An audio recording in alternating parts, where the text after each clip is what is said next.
What's going on, Internet? Welcome to another ARFCOM Review. We are AR15.com. We do cool stuff, and this specifically here is our gun review channel. I am here with Paul.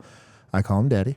This is Bobby. He's one of our camera jockeys, and he's here to keep us based and not cringe. Bobby Light. I am Josh. I do marketing and all that cool stuff, and we are here. Josh, roll the cops. I hate you so much. We are here with the M70. From Zastava or Zastava, depending on your... Well, yeah, so basically what happened is there's some sanctions going on, right? Yep. Serbia decided to ban the export of arms temporarily. Sure. And we started to see the sales of this guy fly off the shelf. We have one in here, so we said, hey, let's make it cool and kind of go down the rabbit hole of if you just panic bought one, what would you do? This either offends you or turns you on. Either way, what's a good way to... We have to take care of the people that take care of us. Oh, yeah, we got to pay some bills first real quick. One sec. See you at nighttime. Nighttime seeing is important. Don't you want to see things? Seeing things is better. What's wrong with you? You don't want to see things. TNVC. So, if for those of you that did panic buy a Zastava or a AK from the Balkan area, I think this is a pretty good representation of like what a mid-tier AK would look like. It has a lot of features that that would be considered above like the base. It's not just it takes 7.62 by 39 and shoots. This does have a 1.5 millimeter bulge trunnion. You can see with the bulge that she's got up front. That's the bulge. It does have a 16-inch chrome line barrel. Also has like a really unique feature. I don't know how unique in the AK world. I know this is just the only example of an AK that I've seen that has it. But it's got a retention button on the very, very back of the receiver for the recoil spring. It makes it to where you can't accidentally push the recoil spring in.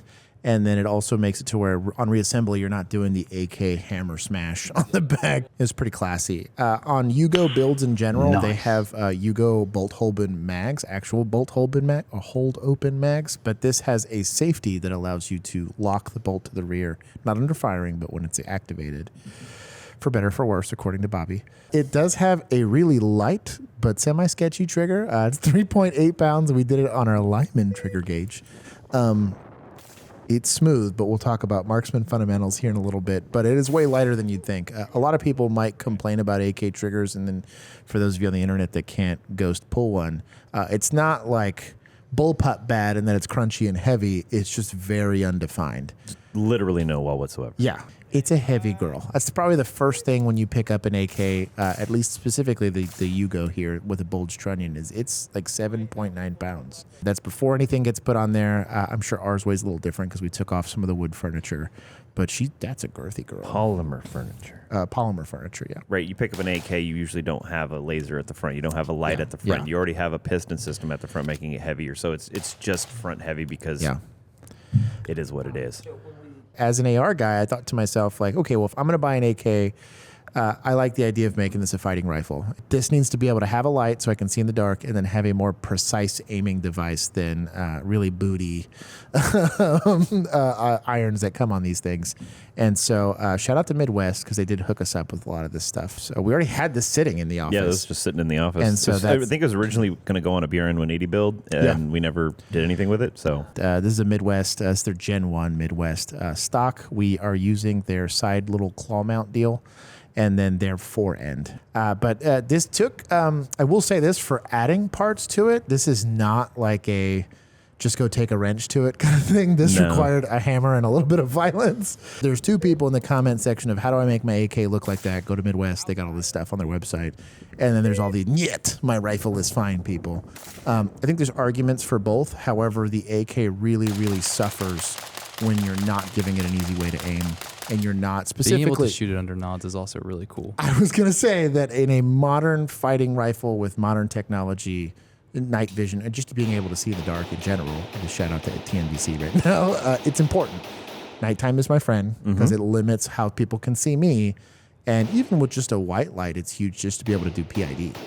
In the dark or whatever. So we set up ours. We have a Surefire Vampire on that, which is pretty awesome. Yeah, I mean, it just worked out because right off the bat, we were kind of started to talk about height over bore. And instead of trying to find an optic with, we could have put an optic on there with no riser, but I was like, we got all these EOTechs sitting here, throw the EXPS on there, and you, boom, you could passively aim quite easily. I wasn't there for the night shoot you guys did in the No, in it the sits indoor like range. almost like perfectly right perfect. above the illuminator. Yeah, it is really, really nice. We didn't actually set out initially. So one of the things I was thinking about, if you only had white light, you didn't Sure. have the Steiner on there. Sure. You didn't do because you didn't have the Steiner. You weren't worried about finger placement. You didn't have a forend, and then you did like a T2 with a Sure. different side mount, right? So Sure. you're not actually having the big railed piece. You could drop a good amount of weight on Oh, this. sure, So like yeah. there's ways to do it. If you can make this a 9-pound gun, you can likely make an AR a 5-pound gun. That's the only difference. Yeah. Is to give some credence to the niet, my rifle is fine. The wood furniture or your standard furniture does have heat shields integrated into it.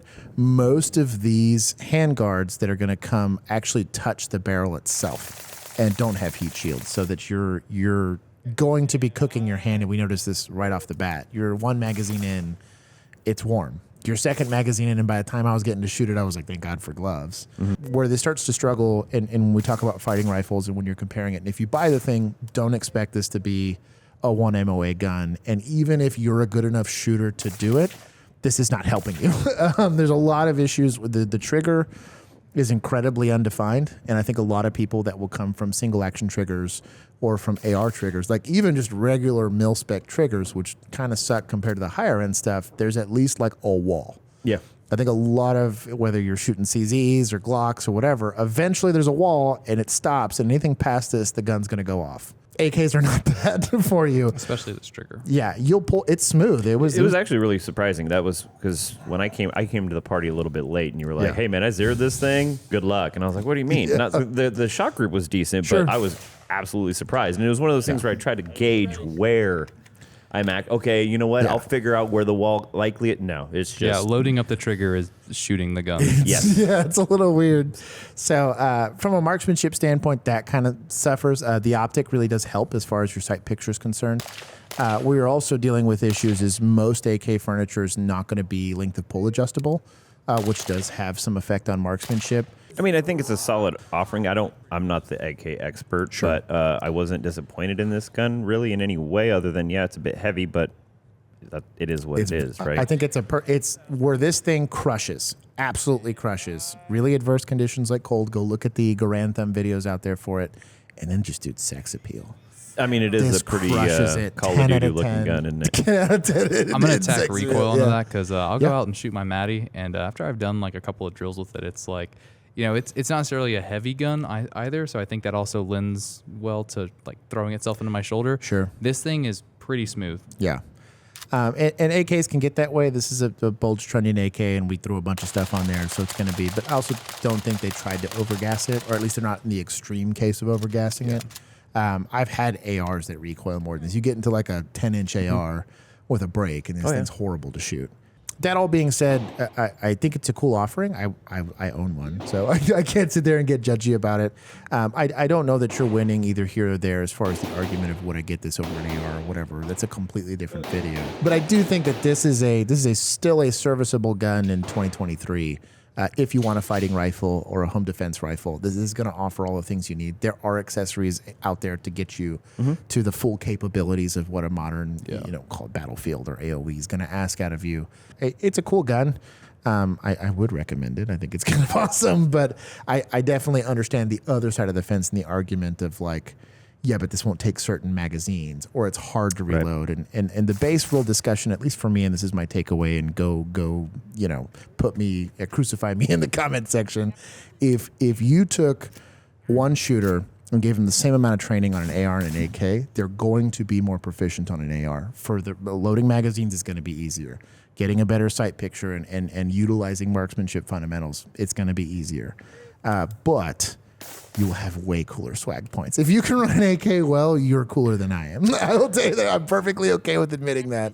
I wouldn't suggest this to rookies, to guns. I wouldn't suggest this to people that are, like, man, if you already got it like 2 or 3 ARs kicking around, go get you an M70. Mm-hmm. Go get you something. And it, I don't know, gives me the feels. This is the closest thing to my first gun Kai I've gotten in a while. And just on that alone, I think it wins in my book. How would they support us more if they really loved us? Well, you could go ahead and support our sponsors because they help make the content possible. Definitely a shout out to Midwest Industries for giving all of the accoutrement that we used for this rifle. It was really boring before. I was like, oh, look at this stock. This sucks. There's all the people. Then I was like, and then I was just like, oh. I'm going to go on construction and build an AK. Oh, that's a thing we own. Check it out. So, Bobby, anything else? Also, check out our Discord. It's pretty new, exclusive to those who click the link first. We have fun in there. Come visit. Go check it out. And then if you want to find the best deals possible on all of the stuff that you're going to go put on your Panic Box ZPAP, go check out our deals page. It's probably the easiest way to go and vet the best deals possible on the internet, and you help us out a little bit in the process. So thank you, and thank you for hanging out with us. And until next time, thank you for shooting guns and admiring with us. We'll see you. Stay safe and be dangerous. First time we actually should have done Wolverine. Wolverine! Oh, no!